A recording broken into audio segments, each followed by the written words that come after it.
The massive crystal dome of the Galactic High Court sparkled under the light of 3 suns.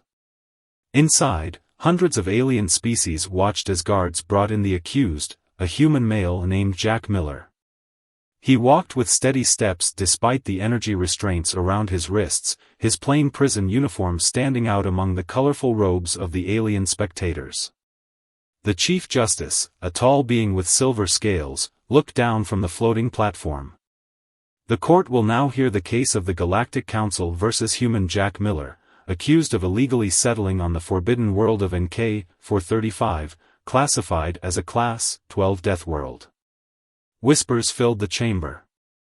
Everyone knew that Class 12 worlds were the most dangerous planets known to the Galactic Council. No intelligent species had ever survived on one for more than a few days. The fact that this human had lived there for 2 years was unprecedented. "How do you plead?" the Chief Justice asked, his voice echoing through the chamber. Jack stood straight and spoke clearly. "Not guilty, Your Honor. I request the right to explain my actions." More whispers erupted. The alien spectators were shocked by his calm demeanor. Most beings would be trembling in fear, facing charges that carried an automatic death sentence. The prosecutor, a bug-like creature named Officer Green, stepped forward. "The evidence is clear. The accused deliberately violated galactic law by settling on NK-435. Our monitoring stations detected his ship landing 2 Earth years ago. He built a permanent shelter and began farming operations, all strictly forbidden on a Class 12 world. What the prosecution fails to mention," Jack said, "is that I crashed on NK-435. My ship was damaged in an asteroid field. It was either land there or die in space." "Then why didn't you call for rescue?" Officer Green demanded. "Why stay for 2 years?" Jack smiled slightly. "My communication systems were destroyed in the crash. But that's not the real question here, is it? What you really want to know is how I survived." The Chief Justice leaned forward, interest clear in his silver eyes. "Indeed. NK-435 is known to have acid rain, predators larger than transport ships, atmospheric toxins, and gravity 1.5 times Earth standard.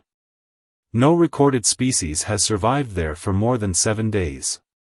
Yet our scans show you built a farm, created shelter, and even mapped safe zones across an entire continent. That's because you've all misunderstood something fundamental about humans," Jack replied.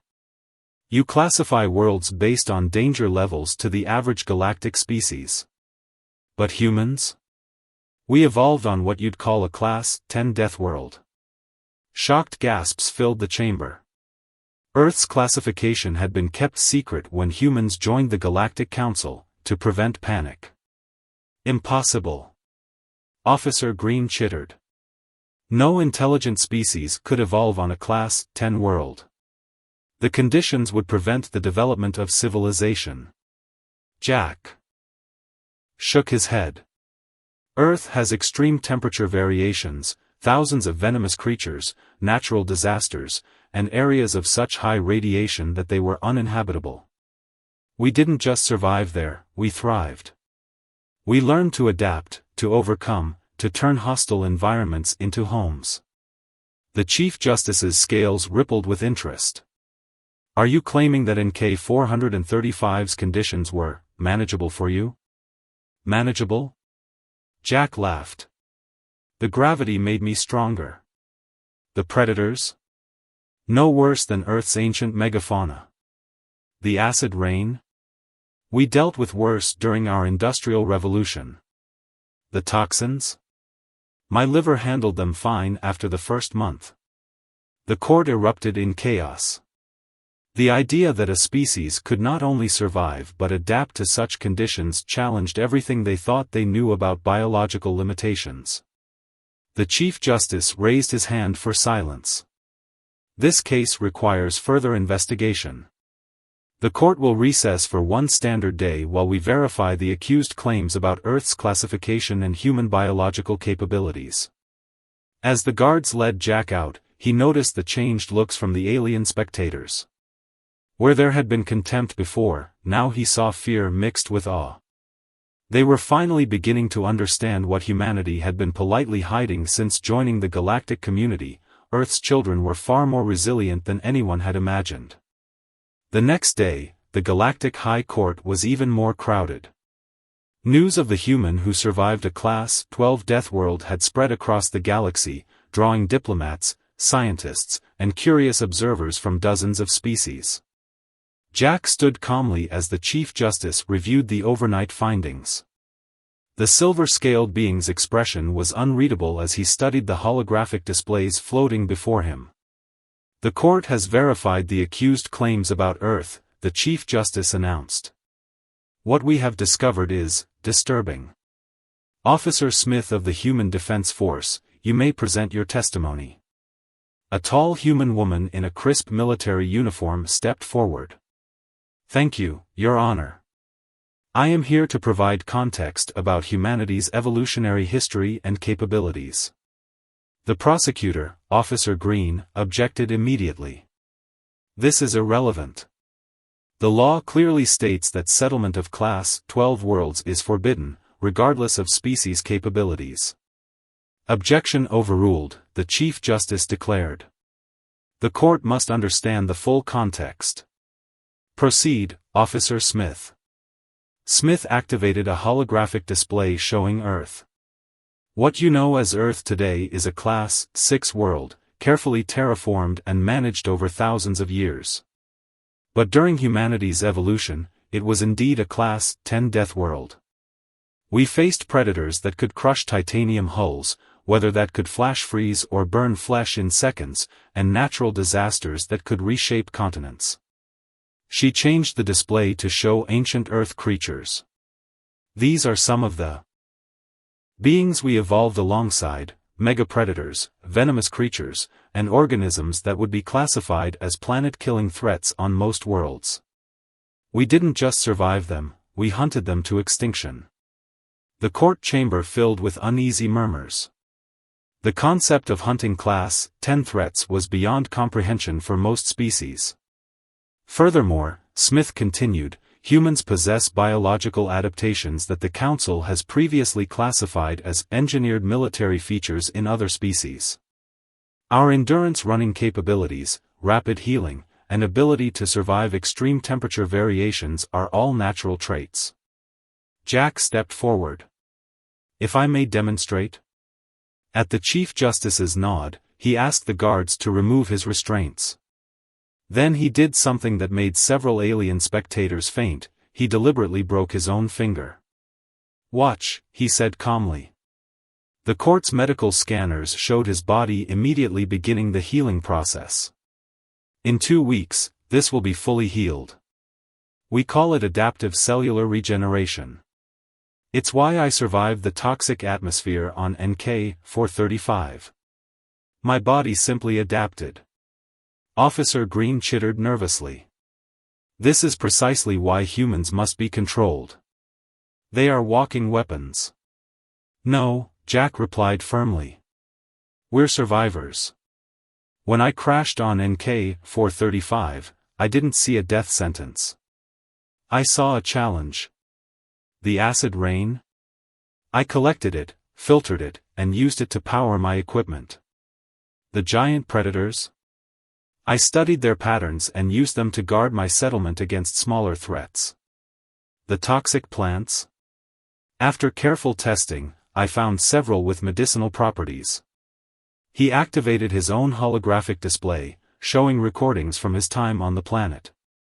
The court watched in amazement as he demonstrated how he had not just survived, but created a thriving homestead. In fact, Jack continued, I believe NK-435 should be reclassified. It's not a death world, it's a world of opportunity. With proper human guidance, it could become a vital research station for developing survival techniques that could benefit all species. The Chief Justice's scales shifted to a deep blue, indicating deep thought. Officer Smith, in your professional opinion, are there other humans capable of surviving on NK-435? Any healthy human could survive there with proper preparation, Smith replied. What Mr. Miller did was remarkable not because it was impossible, but because he did it with crashed ship resources. With proper equipment, we could establish a permanent research base there within months. A new voice spoke up, a blob-like being known as the Science Minister. Your Honor, I request permission to speak. At the Chief Justice's nod, it continued, if what we've learned is true, humanity has been protecting us. By hiding Earth's true nature and their own capabilities, they've been preventing panic while quietly helping establish colonies on worlds we thought too dangerous. Jack nodded. We didn't want to frighten anyone. Humans have learned that just because we can survive somewhere, doesn't mean we should charge in without respect for the environment or other species. That's why I spent my time on NK-435 studying and documenting rather than trying to tame it. The Chief Justice raised his hand for silence as the chamber erupted in discussion. This case has revealed matters that go far beyond a simple violation of settlement laws. The court requires additional time to consider the broader implications. We will recess for 2 standard days. As Jack was led out, Officer Smith fell into step beside him. You've changed everything, she said quietly. The Council can no longer pretend humans are just another species. Jack smiled slightly. Maybe it's time they understood. Not to fear us, but to work with us. After all, every world out there is just Earth as she once was. And we remember how to make paradise from hell. The guard stopped at the holding cell, but Jack's words echoed through the court chamber, leaving the gathered species with much to consider about the true nature of humanity and their place in the galaxy. During the 2-day recess, the Galactic High Court buzzed with activity. Scientists pored over Jack's survival data, military officials debated security implications, and diplomats frantically revised their assessment of human capabilities. Meanwhile, Jack sat in his cell, calmly writing in a journal about his observations of NK-435 seasonal changes. When the court reconvened, the atmosphere was noticeably different. The Chief Justice's scales had taken on a golden hue, a sign of momentous decisions to come. Before we continue, the Chief Justice announced, the court has received an unprecedented request. The Survival Committee wishes to present new evidence. Director Blue, you have the floor. A tall, crystalline being stepped forward, its faceted body refracting light across the chamber. Thank you, Your Honor. For the past 2 cycles, we have been analyzing Mr. Miller's data from NK-435. What we found has changed everything we thought we knew about planetary classification. The director projected a complex diagram. This shows how Mr. Miller adapted Earth farming techniques to NK-435's conditions. He didn't just survive, he created sustainable agricultural methods that could work on dozens of worlds we previously considered uninhabitable. Officer Green interrupted, his antennae twitching. This is irrelevant. The law exists to protect species from dangerous worlds, not to encourage reckless expansion. The law exists to promote the greater good of the galaxy, the Chief Justice corrected. Continue, Director.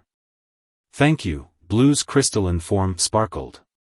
Mr. Miller, could you explain how you developed these farming techniques? Jack stood.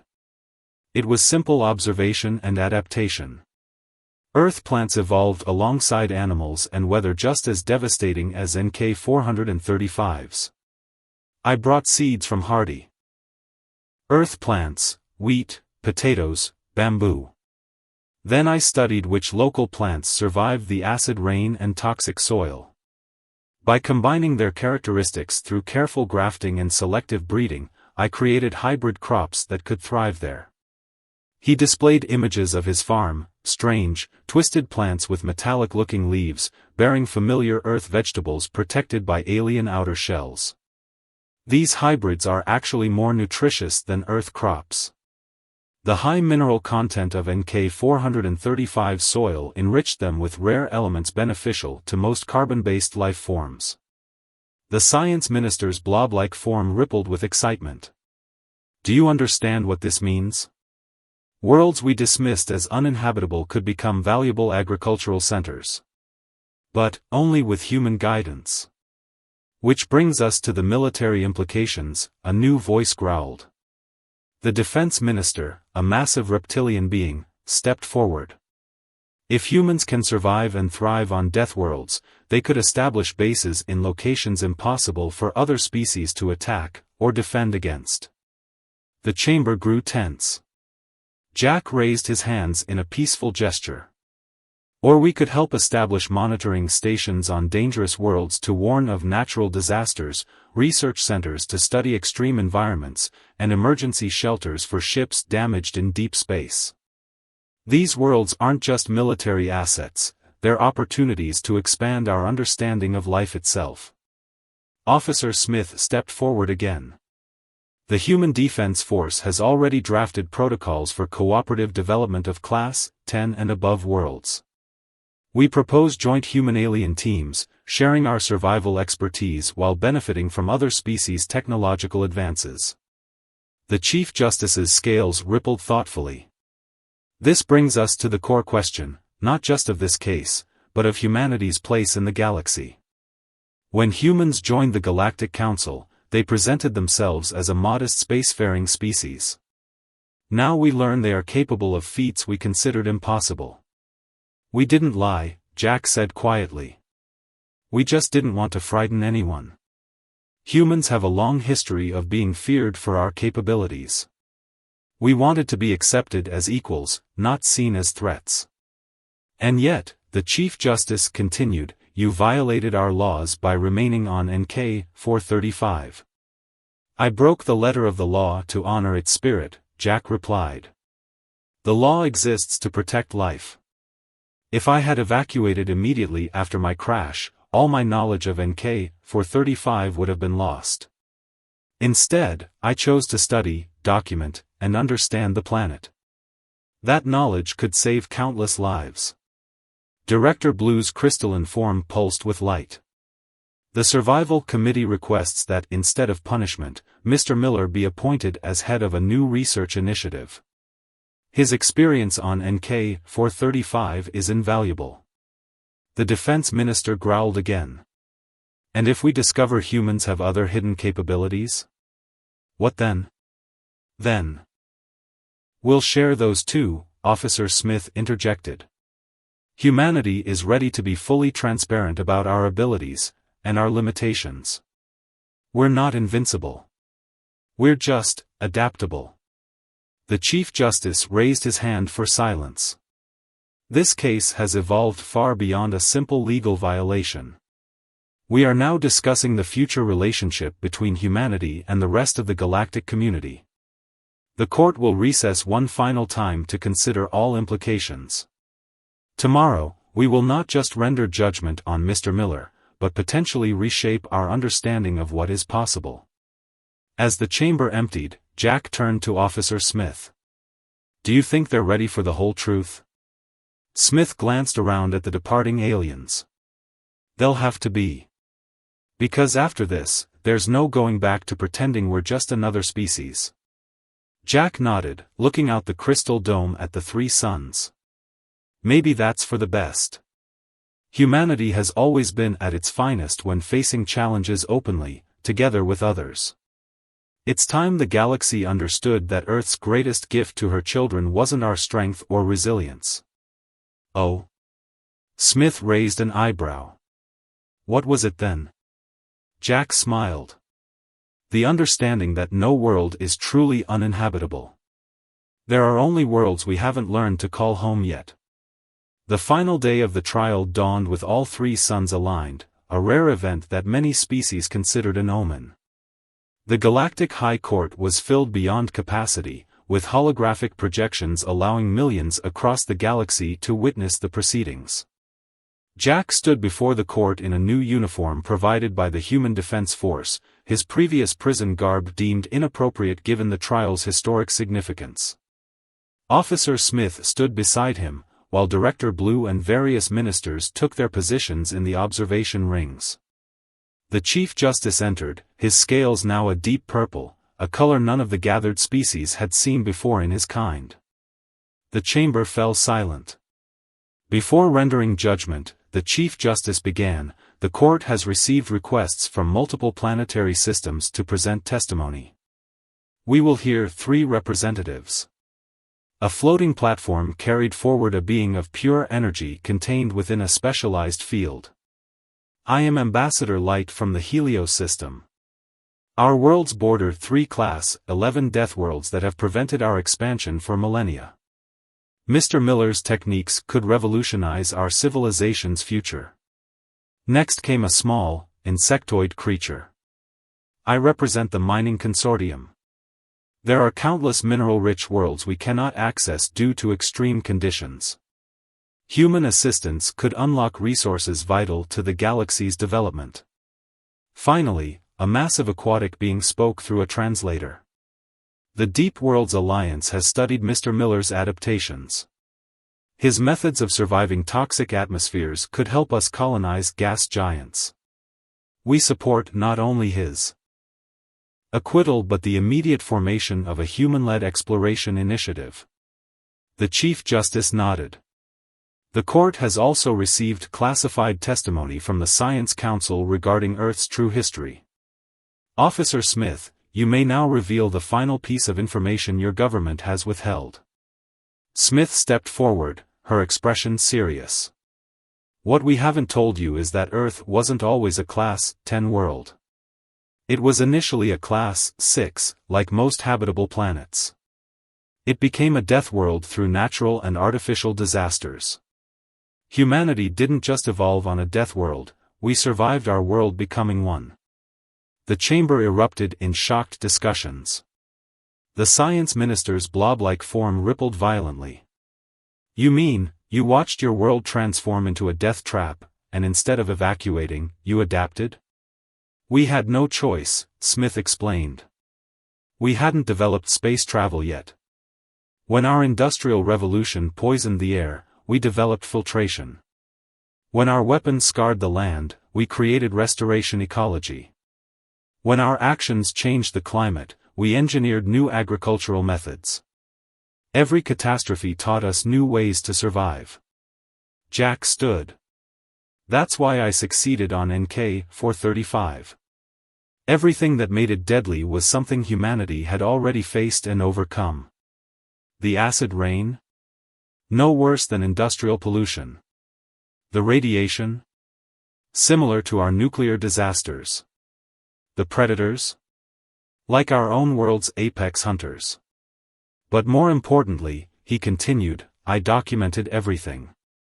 Every adaptation, every technique, every failure and success. Because humanity learned long ago that survival knowledge must be shared. That's why we've been quietly helping establish colonies on worlds just below the death world threshold, teaching other species our methods in ways that wouldn't reveal our full capabilities." The defense minister growled thoughtfully. "So when you say humans could help us colonize death worlds?" "We're not offering to do it for you," Smith interjected. "We're offering to teach you how to do it yourselves. Humanity's greatest strength isn't our physical adaptability, it's our ability to learn, document, and pass on survival techniques." Director Blue's crystalline form pulsed rapidly. "The implications are staggering. Every species here has worlds in their systems considered too dangerous to inhabit. With human guidance, they could become thriving colonies," Jack finished. "But it has to be a cooperative effort. Humans can teach survival techniques, but we need your technology, your diverse perspectives, your unique biological adaptations. NK-435 taught me that survival isn't about being the strongest, it's about combining different strengths." The Chief Justice raised his hand for silence. "What you propose would fundamentally change the balance of power in the galaxy. Some would say this makes humanity too influential." "With respect," Jack replied, "we're not seeking influence. We're offering to share knowledge that every species has the right to possess.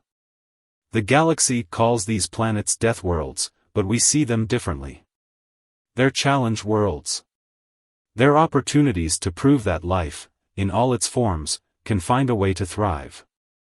The chamber grew quiet as the Chief Justice's scales shifted through various colors. Finally, they settled on a brilliant gold. This court was convened to judge one human's violation of settlement laws. Instead, we find ourselves at a turning point in galactic history. He paused, looking around the chamber. Tomorrow, we will render our final judgment. But first, this court requires one last piece of information. He turned to Jack.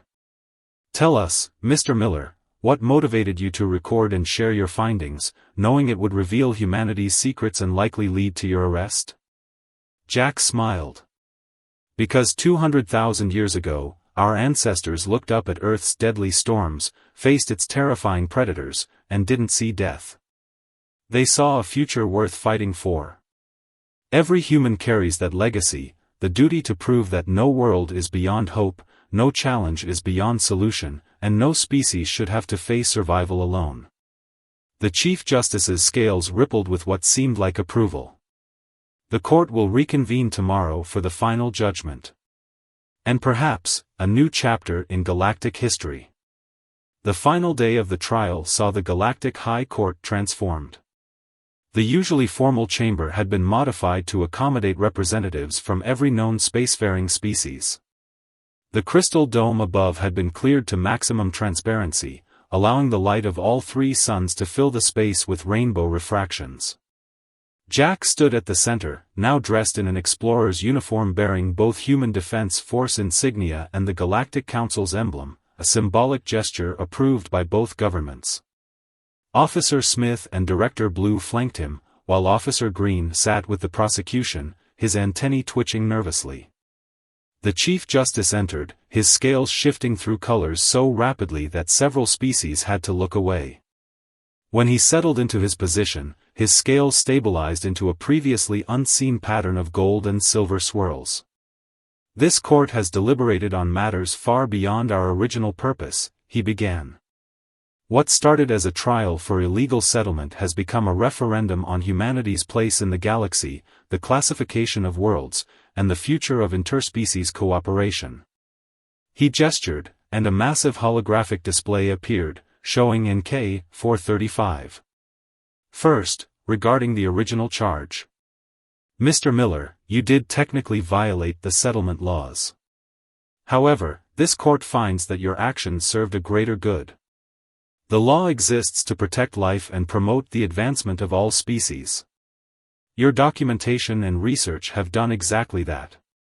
The display shifted to show Jack's farming techniques. Your innovations in agriculture alone have already been verified to work on 17 previously uninhabitable worlds. The Medical Council reports that your hybrid plants contain compounds that could cure diseases in 12 different species. Therefore, regarding the settlement charge, this court renders a verdict of guilty, with immediate pardon and commendation for services to the galaxy. A murmur of approval rippled through the chamber. The Chief Justice raised his hand for silence. However, this trial has revealed a larger issue. Humanity's tendency to hide their true capabilities, while well-intentioned, has created an imbalance in galactic relations. This must be addressed. He turned to Officer Smith. The Human Defense Force's proposal for joint development teams is approved, with modifications. We will establish a new division of the Galactic Council, the Planetary Adaptation and Development Initiative, or PADI. The holographic display showed a new organizational structure. This initiative will be led jointly by Mr. Miller and Director Blue, combining human survival expertise with the Survival Committee's scientific resources. All member species are invited to contribute their unique abilities and knowledge. Jack stepped forward. Your Honor, if I may. At the Chief Justice's nod, he continued. I propose we begin with NK 435. Not just as a research station, but as a training ground. Every species has something to teach about survival. The Helios beings understand radiation, the mining consortium knows geology, the Deep Worlds Alliance comprehends pressure dynamics. Together, we could turn the galaxy's deadliest worlds into cradles of innovation. The Chief Justice's scales rippled approvingly. An excellent suggestion. But this court has one condition. He turned to address the entire chamber. The term Deathworld is hereby stricken from official classification. As Mr. Miller suggested, these will now be designated as challenge worlds, with the classification system revised to reflect degrees of opportunity rather than degrees of danger. Officer Green suddenly stood. Your Honor, I withdraw all opposition to the defendant. Seeing the possibilities, I request reassignment to Potty as a biological safety consultant. The chamber erupted in surprised laughter, breaking the formal atmosphere. The Chief Justice's scales shifted to a pleasant blue. Granted. In fact, this court encourages all member species to re-evaluate their approach to planetary classification and exploration. He raised his hand, and the holographic display showed the galaxy. Let the record show that on this day, the Galactic Council recognizes that the true measure of an advanced civilization is not its ability to avoid dangerous worlds, but its willingness to face challenges and share solutions for the benefit of all. Jack smiled as spots of light began appearing on the galactic map, worlds previously marked as uninhabitable, now highlighted as opportunities for cooperation and growth. Finally, the Chief Justice continued, this court addresses humanity directly. He turned to Officer Smith. Your species need no longer hide its capabilities. Instead, we ask you to embrace your role as teachers. Not because you are superior, but because you have already walked the path that many species may need to follow as our galaxy faces increasing environmental challenges. Smith nodded solemnly. On behalf of humanity, we accept this responsibility. And we look forward to learning from all of you as well. After all, adaptation is a two-way process. The Chief Justice rose, his scales now a pure, radiant gold. Then let this historic session end not with a sentence of death, but with a commitment to life. Mr. Miller, you are free to return to NK-435, not as an illegal settler, but as the first director of the galaxy's most ambitious research and training facility. As the chamber filled with approving sounds from dozens of species, Jack looked up through the crystal dome at the three suns. Thank you, Your Honor. But if it's all the same to you, I'd like to take a team to NK-437 instead. It's supposed to be even more challenging than 435. The chamber fell silent for a moment before breaking into a mixture of laughter, cheers, and various species expressions of approval. The Chief Justice's scales sparkled with amusement. Motion granted, Director Miller. May your next illegal settlement be just as productive as your first. As the formal session ended and representatives began discussing their species' potential contributions to Potty, Jack turned to Officer Smith. Well, that worked out better than expected. Smith smiled. Did it?